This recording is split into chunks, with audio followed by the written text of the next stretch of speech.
اللہ کا نام لا الہ الا اللہ ذکر ہے صبح اور شام 100 مرتبہ، اس کی عادت ڈالیں، بچوں کو عادی بنائیں، تہجد کے لیے بچوں کو گھر میں اٹھائیں، نماز کے لیے بچوں کو اٹھائیں، کچھ اللہ اللہ سکھائیں ان کو۔ اہل اللہ کے گھروں کا ماحول بڑا ہی پیارا ہوتا ہے۔ یہ جو قرآن میں آتا ہے ربنا ہب لنا من ازواجنا وذریاتنا قرۃ اعین وجعلنا للمتقین اماما، اے اللہ ہمیں ہماری بیویوں اور اولادوں کی طرف سے آنکھوں کی ٹھنڈک عطا فرما۔ یہاں آنکھوں کی ٹھنڈک کا کیا مطلب ہے؟ آنکھوں کی ٹھنڈک کا مطلب یہ ہے، الحمدللہ، آنکھوں کی ٹھنڈک کا مطلب یہ ہے کہ ان کو عبادت میں مشغول کر دے۔ آپ جب گھر میں آؤ، ایک منظر ہے بیگم فلم دیکھ رہی ہے، بچے کیا دیکھ رہے ہیں؟ آ رہا ہے آج کل پب جی کا نام تھوڑا کم ہو گیا، پب جی کھیل رہے ہیں، اس سے آنکھیں ٹھنڈی نہیں ہوں گی۔ ابے کیا کر رہا ہے؟ ابے کبھی کتاب بھی لے کے بھی بیٹھ جایا کر، کہتے ہیں نا ماں باپ، ابے ہر وقت ڈرامے دیکھتا رہے گا۔ بیگم کو فیشن سے ہی فرصت نہیں مل رہی، شاپنگ سے ہی فرصت نہیں مل رہی۔ اور ایک ہے آپ جب گھر میں آؤ، بیگم صاحبہ نے اسکارف لیا ہوا ہو اور قرآن مجید ہاتھ میں ہو اور قرآن مجید کی تلاوت ہو رہی ہو، اور بچے بھی انسان کے بچے بنے ہوئے ہوں، بچیاں مصلے پہ کھڑی چھوٹی چھوٹی دعا مانگ رہی ہوتی ہیں، کتنی اچھی لگتی ہیں۔ اور آپ کے بیٹے بھی کیا کر رہے ہوں؟ نماز میں لگے ہوئے ہوں، یا کوئی تلاوت کر رہا ہو، کوئی دعا مانگ رہا ہو، تو بتاؤ آنکھیں ٹھنڈی ہوں گی کہ نہیں ہوں گی؟ آج کل یہ آنکھیں ٹھنڈی ہونا یہ جب ہے جب آپ خود بھی یہ کرو گھر میں۔ تو جو کنوارے ہیں وہ ابھی سے نیت کریں، دیندار لڑکی سے نکاح کرنا ہے اور شادی کے بعد گھر کا ماحول یہ بنانا ہے۔ اور جن کے ماحول بگڑ چکے ہیں، اب ایک دم سے تھوڑی بن جائے گا، گھر جا رہا ہو ارتغل چل رہا ہے، ڈرامے چل رہے ہیں، فلمیں چل رہی ہیں، گھر جاتے ہی آپ نے کہا بیگم ہاتھ میں قرآن، اب مشکل ہے۔ وہ میں ایک لطیفہ سناتا ہوں نا، 2 بھائیوں کی شادی ہوئی ایک ہی دن میں، 6 مہینے گزر گئے، ایک کی بیوی بہت کنٹرول میں تھی، بڑی فرما بردار، دوسرے کی کنٹرول سے باہر۔ اس نے اس سے پوچھا ابے تو نے کیسے کنٹرول کیا ہوا ہے؟ اس نے کہا ہم تو شروع میں ہی آئے تو ایسے چنگیز خان بن کے آئے تھے، گلاس سامنے آیا اٹھا کے لات ماری توڑ دیا اس کو، ابھی کدھر سامنے رکھا ہوا ہے، اسٹائل ہی یہی تھا۔ بلی نے تھوڑا شور مچایا، گردن مار کے پھینک دی اس کو، بہت شور کر رہی ہے، یوں گردن گھمائی تو اس کا روب بیٹھ گیا۔ اب کہہ رہا ہے اب یہ سب تکلفات کی ضرورت نہیں، اب روب بیٹھ گیا۔ اس نے کہا چلو یار ہم بھی کرتے ہیں یار۔ آیا گلاس پڑا ہوا تھا، لات ماری، بیگم نے کہا اب نہیں، پہلے کرنے کی چیزیں تھی یہ، ٹھیک ہے نا، ابھی جو تمہاری اوقات ہے 6 مہینے میں مجھے وہ سمجھ میں آ گئی۔ تو اب جا کے آپ بہت اچھی نصیحتیں شروع کر دو گے، بیگم آنکھوں کی ٹھنڈک اس میں ہے، تم قرآن لے کے بیٹھا کرو، اور بچے ہمارے دعائیں مانگا کریں، گھر میں یہ ٹی وی ڈرامے بند ہو جائیں۔ تو بیگم کہے گی لگ رہا ہے ابھی تازہ تازہ کوئی بیان سن کے آیا ہے، ہمیں پتہ ہے تو کتنے پانی میں، تو ایک دم سے نہیں ہو جاتا، لیکن یہ کرنا پڑے گا آپ کو، ورنہ نسلیں تباہ ہوں گی، بڑھاپا برباد ہوگا، آپ کا اپنا بڑھاپا برباد ہوگا۔ بچوں کو جس سمت میں لگایا ہوا ہے نا، اس سے بچے بڑھاپے میں بھی آپ کے نہیں ہیں۔ ان کو ابا ٹینشن، ابے ڈرامہ دیکھ رہا ابا کھانس رہے ہیں تو اس کو تو غصہ نہیں آئے گا یار یہ کیا مسئلہ ہے؟ انگریز نے اولڈ ہاؤس بنائے ہوئے یار، بہترین کام کیا ہوا ہے، ابا ہمیں جراثیم پھیلا رہے ہیں ہمارے گھر میں، تو یہ سوچ ہوگی اس کی، کیونکہ یہ فلمیں ڈرامے ڈپریشن بڑھاتے ہیں۔ ہمیں وہ کام کرنے جو برداشت بڑھائے ہمارے اندر، اس سے سکون ملے گا، سکون اس سے دیکھو، بعض نفسیاتی ڈاکٹر بولتے ہیں کہ غصہ برداشت نہیں کرنا چاہیے، اس سے ٹینشن ہوتی ہے، صحت خراب ہوتی ہے۔ جب انسان غصہ جاری کر دیتا ہے تو کیا ہو جاتا ہے؟ ریلیکس۔ شریعت اس کے اپوزٹ لے کے جاتی ہے آپ کو، اسلام کہتا ہے غصہ برداشت کرو، اہل جنت کی صفات غصہ جاری کرنا ہے، برداشت کرنا ہے، برداشت کرنا ہے۔ اب سوال پیدا ہو اسلام وہ کام کیسے کہہ سکتا ہے جس سے صحت خراب ہو رہی ہے آپ کی؟ غصے کی کڑوے گھونٹ پیتے ہو، برداشت کرتا ہے نا آدمی، ایک ڈپریشن میں آتا ہے، ٹینشن میں آتا ہے، جاری کر دو تو ٹینشن کیا ہے؟ غصہ آیا پڑاخ سے ایک اگلے کو لگا دیا، وہ ٹینشن پارسل ہو گئی، وہاں پہ آپ سکون میں آ گئے۔ بھائی یہ بھی ٹینشن ختم کرنے کا عارضی طریقہ ہے۔ جو لوگ غصہ جاری کرتے ہیں آہستہ آہستہ غصہ برداشت کرنے کی طاقت ختم, ان کو پھر غصہ بھی بار بار آتا ہے. یہ بھی نشہ ہے. شریعت نے کہا برداشت کر لو, یہ جو نقصان ہے تھوڑا ہے, جب بار بار برداشت کرو گے تو برداشت کرنے کی پاور بڑھ جائے گی, پھر برداشت کرنے میں وہ ٹینشن نہیں ہوگی جو ابھی ہو رہی ہے, پھر غصہ آنا ختم ہو جائے گا, کم ہو جائے گا غصہ آنا, دیر پا نتائج اچھے نکلیں گے. اور پھر جو غصہ آ کے جو اگلے کو لگا دیا آپ نے غصے میں ٹینشن ختم کرنے کے لیے, تو وہ بھی تو پارسل کرے گا اپنی ٹینشن. کیا خیال ہے؟ اس کی بھی تو سائڈ افیکٹ ہے نا بہت زیادہ, وہ ٹینشن آپ کو پارسل کرے گا. پارسل کا خاص انتظام ہے ہمارے یہاں, ہر ہوٹل میں پارسل کا انتظام ہے, وہ تھوڑی سکون سے بیٹھے گا. تو عبادت کا ماحول بنائیں گھروں کے اندر, عبادت کی عادت ڈالیں گھروں کے اندر. اب ایک نسخہ بتاتا ہوں آپ کو, جن کی نہیں ہوئی ان کو تو میں نے بتا دیا کہ بھائی دیندار لڑکی سے شادی کرو جو پہلے ہی نماز روزے کی عادی ہو, اس سے نکاح کرو اور پھر خود بھی اسی جیسے بن جاؤ. اور یہ چھوڑ دو یہ مستیاں سینما گھروں کی اور ڈراموں کی, ان مستیوں میں سوائے میں نے بتایا نا گھر میں بے برکتی کے, نحوست کے کچھ بھی نہیں آئے گا, اس کے سائڈ افیکٹ بہت زیادہ ہیں. اب کیا کرنا ہے, اس کے لیے تبلیغی جماعت بہترین راستہ ہے. اپنی بیگم کے ساتھ مستورات کے ساتھ تبلیغ میں وقت لگا لو, وہ انسان کا بچہ بنا کے بھیج دیں گے. 3 دن جب آپ اپنی بیگم کو لے کے جاؤ گے نا تبلیغ میں, مسلمان کا یہ ہنی مون ہے. یہ کیا ہے مسلمان کا ہنی مون؟ یہ والا جو ہنی مون ہے نا, جو سوئٹزرلینڈ جا رہے ہیں, اس میں خرچہ بھی ٹھیک ٹھاک ہے, بیگم بگڑنے کا بھی بڑا خطرہ ہوتا ہے. میں نہیں کہہ رہا بگڑتی ہیں, بگڑنے کا خطرہ بہت ہوتا ہے. جب وہ وہاں جا کے دیکھیں گی نا انگریز عورتیں لائف کو کیسے انجوائے کر رہی ہیں, کپڑے وپڑے کی کوئی پابندی ہے ہی نہیں, شادی غفار سے ہوئی تھی, اچھا وسیم لگا تو وسیم کے پاس چلی گئیں. تو جب یہ کلچر دیکھتی ہیں تو مرد بھی بگڑتا ہے اور عورت بھی بگڑنے کا, سارے نہیں بگڑتے, خطرہ عورت ہے بگڑنے کا. مرد بھی کہے گا یار انگریز کو وہ والی اچھی لگی تو ادھر کو نکل لیا, وہ والی اچھی لگی ادھر کو نکل لیا, ہم اسی کو لے کے گھوم رہے ہیں یار, یہ کیا مذاق ہے. سارے نہیں بگڑتے, کچھ بگڑنے کے خطرے ہوتے ہیں. تو گھر میں جب آپ ماحول بناؤ گے تو مسلمان کا سوئٹزرلینڈ کیا ہے, سوری مسلمان کا ہنی مون کیا ہے, عمرے پہ لے جاؤ بیگم کو, تبلیغ میں لے جاؤ بیگم کو, آپ دیکھو کیسا اچھا ماحول بنے گا گھر کا. میں نے تبلیغ والوں کے گھروں کا ماحول دیکھا ہے, جو تبلیغ کے بڑے لوگ ہیں, بزرگ لوگ ہیں. کبھی گئے نا جیسے بے تکلفی ہے کسی تبلیغ کے بڑے بزرگ سے, تو ان کی ذرہ نوازی, گھر میں لے گئے, ان کے گھروں کا ماحول دیکھا, میں نے کہا ماشاء اللہ بھائی جنت ہے. مستورات, نمازوں کی پابندی, ذکر اذکار کی پابندی, سسر کا ادب.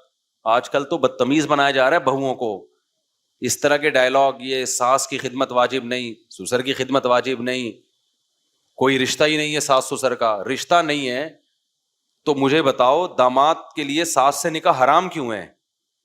حرام تو ماں سے نکاح ہوتا ہے نا, داماد ساس سے نکاح نہیں کر سکتا. تو رشتہ ہے تو اللہ نے کہہ دیا نا کہ ماں بن گئی ہے, تو بہو کے لیے بھی ساس ماں کی قائم مقام ہے.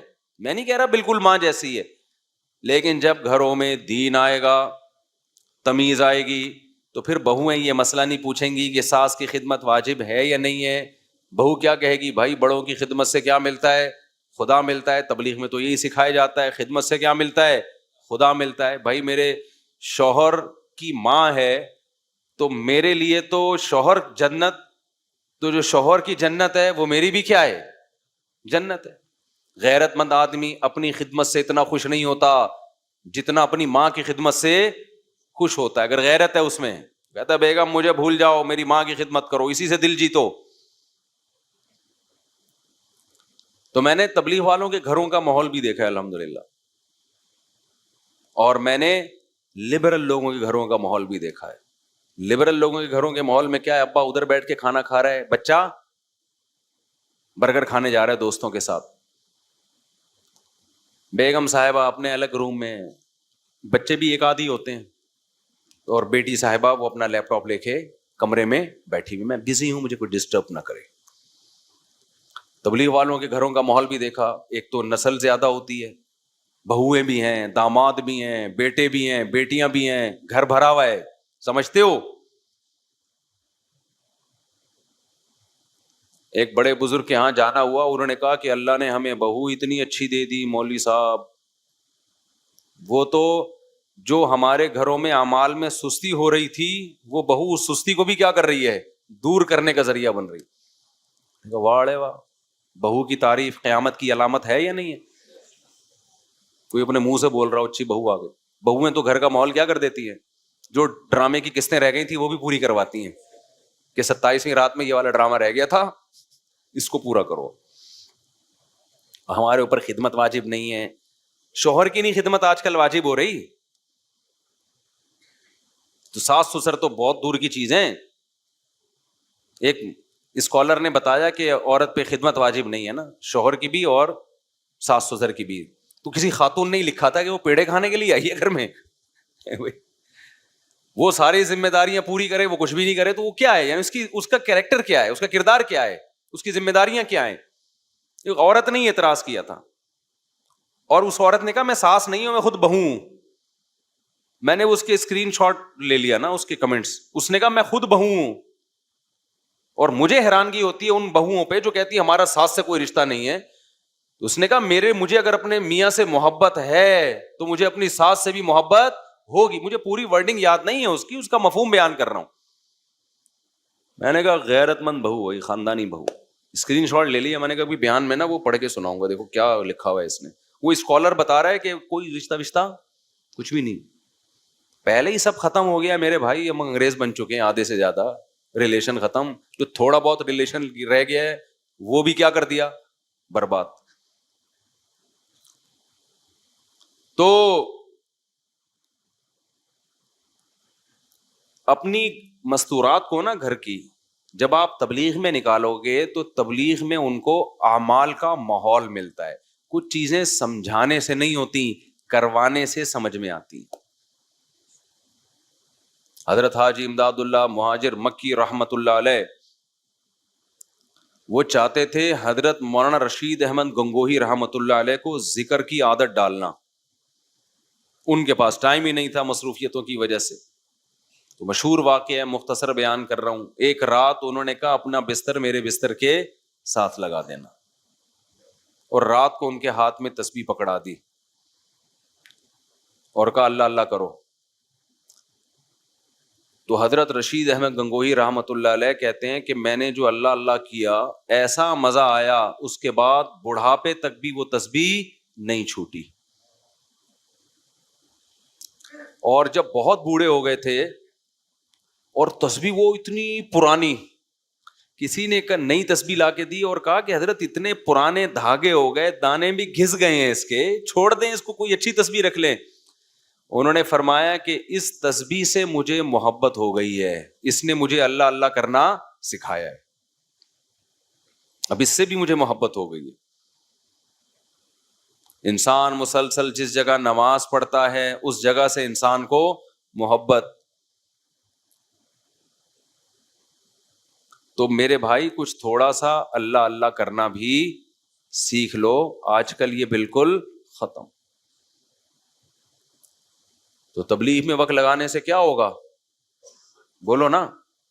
3 دن ہوگی بہت بوریت آپ کو جب آپ تبلیغ میں نکلیں گے, کیونکہ لوگ جاتے ہیں کہ شاید ایک انٹرٹینمنٹ, بھائی کچھ مزہ آئے گا, تو مزہ نہیں آتا وہاں پہ, ٹینشن ہوتی ہے. کیونکہ مزے کے لیے کیا کوئی ڈرامہ لگائیں گے آپ کو وہاں جا کے, وہ ہے بھائی, کوئی فلم دکھائیں گے, کیا کریں گے, کوئی پروگرام ہوگا, کوئی سٹے وٹے کا دور چلے گا رات کے وقت میں, وہ معمولات کروائیں گے, بھائی صبح کی تسبیح, شام کی تسبیح ہے, پھر تعلیم ہے, پھر مذاکرہ ہے, بورنگ لائف. لیکن یہ بورنگ آپ کی زندگی کو ساری زندگی کے لیے انٹرٹین کرنے کا ذریعہ بن سکتی ہے. دیکھو نا جنہوں نے لگائے پھر مزید لگا کے اب وہ رائیونڈ کے مقیمین بن گئے ہیں, وہ سارا دن اسی معمول میں. او بھائی آپ, یہ تو بڑی بورنگ لائف ہے. انہوں نے کہا ہم سے چھڑوا کے دکھاؤ یہ لائف, ہمیں اسی میں مزہ ہے. ہم نے تبلیغ کے بزرگوں میں ایسے ایسے واقعات سنے ہیں جو عینی شاہدین, گھنٹوں گھنٹوں دعا مانگ رہے ہیں, دل نہیں بھر رہا. آج تھوڑی دیر میں دعا سے وحشت ہونا شروع ہو جاتی ہے کہ یار 2-4 چیزیں مانگ لی بس ختم ہے، اب کیا. وہ مانگ بھی ایسے رہے ہوتے ہیں کہ دل نہیں لگ رہا ہوتا. جن کا دعاؤں میں دل لگ جاتا ہے نا، ہمارے شیخ حضرت مفتی رشید احمد صاحب رحمہ اللہ تعالی، ان کا ہر جمعے کو عصر کی نماز کے بعد بیان ہوتا تھا. اب ہوتا کیا، ہم جب پہلی مرتبہ گئے، ایک تو عصر سے مغرب کا ٹائم بہت تھوڑا ہے، لوگ آئے بہت دور دور سے. حضرت کا معمول تھا فرض نماز کے بعد عام طور پہ دعا نہیں مانگا کرتے تھے، اجتماعی دعا، انفرادی بھی نہیں.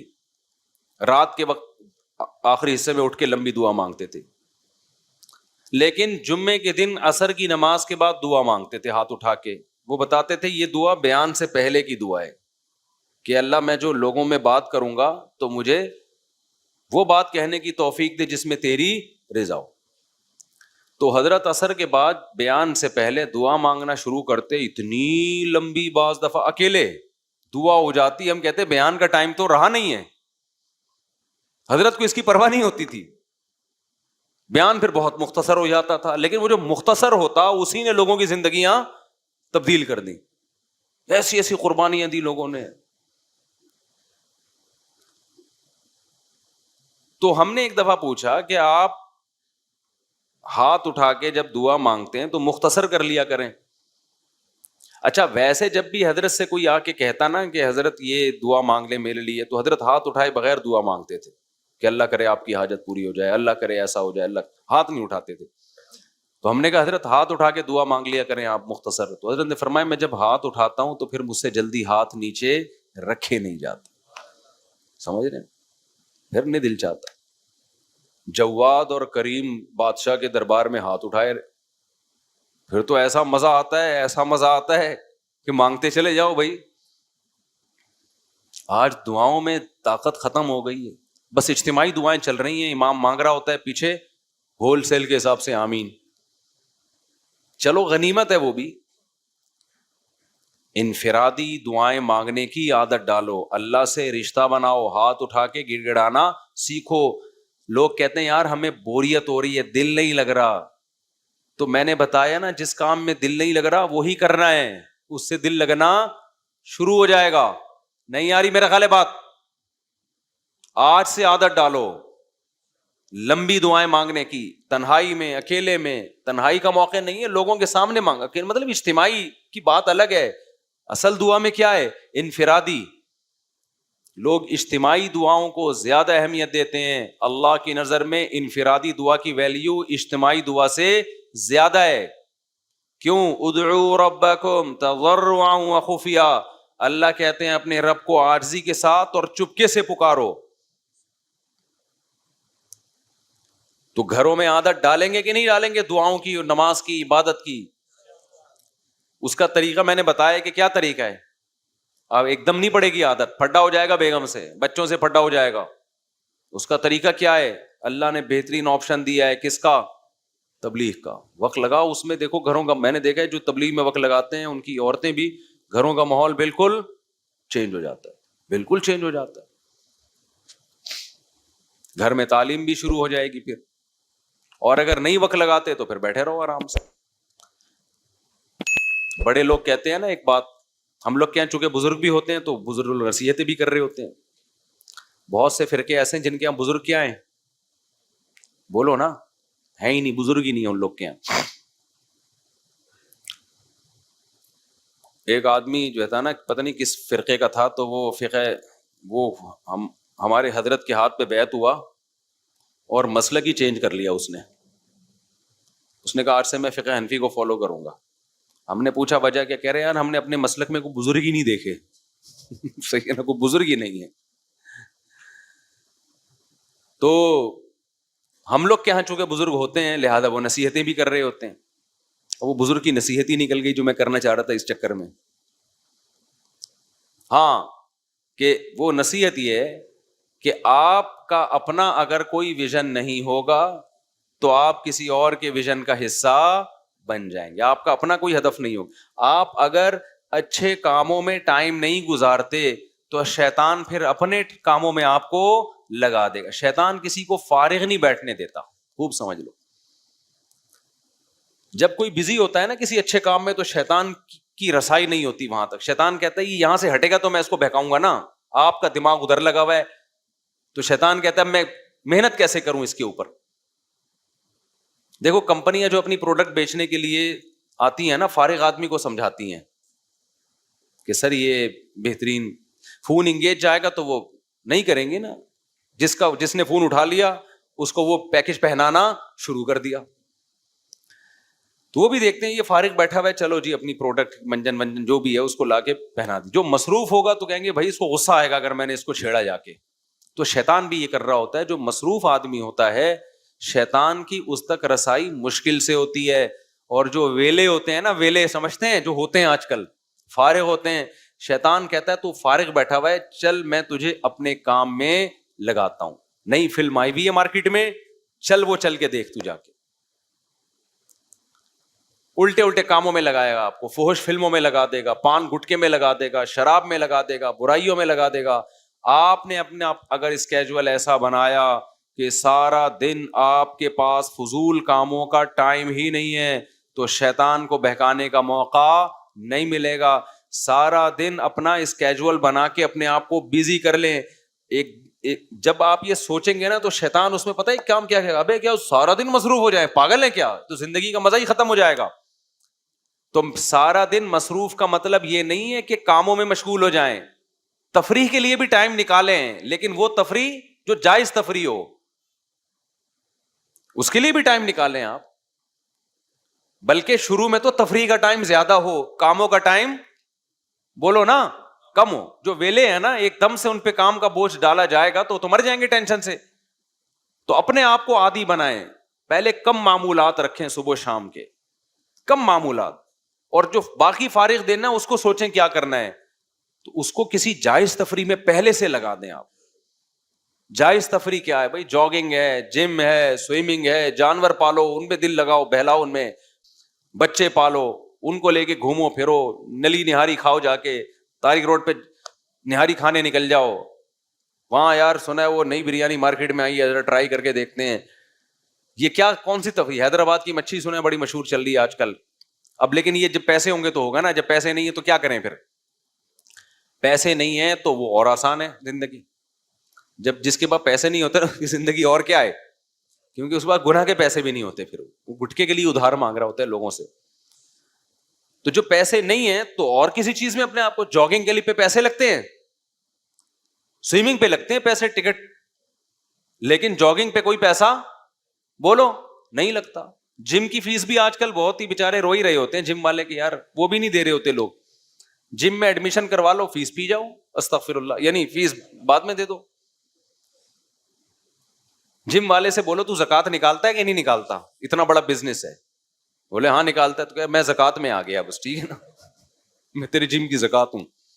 سمجھاؤ غیرت ہوگی مان جائے گا انشاءاللہ. بولے یار کچھ اللہ کے لیے بھی کرنا, میرے پاس پیسے ویسے نہیں ہے تو تھوڑا سا ڈنٹ وٹ پیلنے دے, جان آئے گی طاقت آئے گی تیرے لیے دعائیں کروں گا رات کو.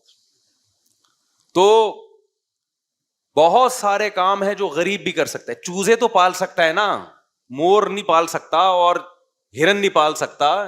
یہ جو ہم نے تو بچپن میں اتنے پالے ہیں, یہ مرغی کے بچے نہیں بیچ رہے ہوتے یہ چوزے رنگ برنگی, اس کا اتنا مزہ ہے. آپ کہہ سکتے یار مجھے ان چیزوں میں دل نہیں لگتا, مجھے پتا ہے آپ کا دل نہیں لگے گا ان چیزوں میں, پال کے دیکھو کچھ دن دل لگنا شروع ہو جائے گا. جانور سے محبت ہو جاتی ہے انسان کو. ہم نے وہ ہمارے خادم ہے نا, اس کے ذمہ میں نے دانا باجرے کا کام لگایا ہوا, جب میں نہیں ہوتا تو کہہ رہے مجھے محبت ہو گئی پر ان مرغیوں سے. گدھے سے محبت ہو جاتی ہے تھوڑے دنوں میں. تو اس لیے جب تک آپ اپنے آپ کو بیزی نہیں کرتے اچھے کاموں میں یا جائز کاموں میں ہی بیزی کر لو. اگر نہیں کیا بیزی تو سمجھ لو بہت خطرناک گناہوں کی طرف دل جائے گا. اور یہ بھی نہیں کہ گناہ کر کے تسلی ہو جائے گی, پھر دل چاہے گا اس سے آگے, پھر اس سے آگے, پھر اس سے آگے. وہی بات ہے کہ جیسے جیسے وسائل بڑھتے چلے جائیں گے گناہ کی خواہش بڑھے گی, لیکن صحت ساتھ دینا چھوڑ دے گی. بڑھاپے کی طرف جاؤ گے, پھر ہوگی ڈپریشن, یار میں نے کیا یہ, اور اس ڈپریشن میں پھر ڈاکٹروں کے پاس جاؤ گے, گولیاں کھاؤ گے, اور بالآخر ایک دن اسی میں انتقال. نہ خدا ہی ملا, نہ وصال صنم, نہ ادھر کے رہے نہ ادھر کے رہے. ایک آدمی نے کسی لڑکی سے عشق ہو گیا, وہ ناجائز تھا عشق اس کے لیے, وہاں شادی کی کوئی امید نہیں تھی. مولوی صاحب نے سمجھایا کہ دیکھ یہ جو تیرا صنم ہے نا, محبوب ہے, جو تیرا معشوق ہے, یہ تو تجھے ملے گا نہیں, اور تو اللہ سے بھی جائے گا, اس کی محبت میں خدا کو بھی کھو بیٹھے گا. اس نے کہا نہیں, یہ مجھے ملے گی, لازمی ملے گی. جیسے ہوتا ہے نا عاشق لوگ احمقوں کی جنت میں رہتے ہیں, یہ مجھے ملے گی, مجھے ایسے بشارتیں مل رہی ہیں. بالآخر اس کی کہیں اور شادی ہو گئی اور اس کے بچے ہو گئے, اور وہ اس کو ماموں کہنے لگے. تو ایسے موقع پہ اس نے یہ شعر کہا, نہ خدا ہی ملا نہ وصال صنم, نہ ادھر کے رہے نہ ادھر کے. تو جس چیز میں آپ ٹائم گزار رہے ہیں, ہم اور آپ سبھی اصلاح کے قابل ہیں, عبادت سے جان چھوڑا کے عادت نہیں ڈال رہے دعائیں مانگنے کی. دیکھو ابھی دعاؤں مانگنے کی عادت ڈال دی نا, خدا کی قسم بڑھاپا اتنا پیارا گزرے گا, اتنا مزے کا گزرے گا کہ رش کریں گے لوگ آپ کے بڑھاپے پہ. ابھی عادت ڈال لی جوانی میں لمبی لمبی دعاؤں کی, دل لگا لیا, شروع میں لگے گا نہیں, عادت ڈالیں, اس کے بعد بڑھاپے میں اللہ یہ نعمت دیں گے کہ آپ کو مزہ ہی دعا میں آئے گا. انگریزوں کا بڑھاپا خدا کی قسم بہت ڈینجرس ہوتا ہے, بہت خطرناک ہوتا ہے. نہ خدا ہوتا ہے ان کی زندگی میں, نہ پبلک ہوتی ہے. کسی بوڑھے کے پاس بیٹھ جاؤ نا ان ملکوں میں 2 منٹ کے لیے, وہ پیسے دے گا آپ کو. ہمارے پاکستانیوں نے یہ کام شروع کیا, مجھے لوگوں نے بتایا یہاں جو بے روزگار ٹائپ کے پاکستانی ہے نا, جو ادھر ادھر سے ہو کر آ گئے, پیسے نہیں ہے, وہ بڈھی عورتوں کے ساتھ بیٹھتے ہیں, بیچاری بوڑھی عورتوں کے ساتھ آدھا گھنٹہ گپ شپ لگائی, وہ خوش ہو کے پیسے دیتی ہیں. تو وہ آئے اپنا پان گٹکے کا خرچہ ان کا نکل آیا, وہ خوش ہو کے پیسے دیتی ہے, چلو کسی نے تو لفٹ کرائی. ہمارے تو جو بزرگ ہوتے ہیں, ہمارے حضرت کو ہم نے بڑھاپے میں دیکھا, وہ تو پھر بھی لوگوں کو ٹائم نہیں, وہ لوگ بیٹھ رہے ہیں ان کے پاس, وہ کہہ رہے ہیں ٹائم نہیں ہے. کیوں؟ عادت کس کی پڑ گئی ہے؟ اللہ سے راز و نیاز. ہمارے بوڑھوں جو اللہ والے بوڑھے ہیں, پبلک چاہ رہی ہے ان کے گرد آ کے بیٹھے, ان سے کچھ سیکھیں, اور وہ کہہ رہے ہیں ہمیں مزہ کس میں ہے؟ تنہائی میں. ہمارے حضرت کا زیادہ تر ٹائم تنہائی میں گزرتا تھا. ابھی سے عادت ڈالو, یہ حضرت بننے کے بعد نہیں ہوگا, یہ ابھی کرنا پڑے گا. یہ اللہ ہمیں توفیق دے, اپنے نام کی لذت اللہ ہمیں نصیب کرے, اور اپنے سامنے دعائیں مانگنے کی لذت اللہ ہمیں نصیب کرے. سبحانک اللہم و بحمدک, نشہد ان لا الہ الا انت, نستغفرک و نتوب.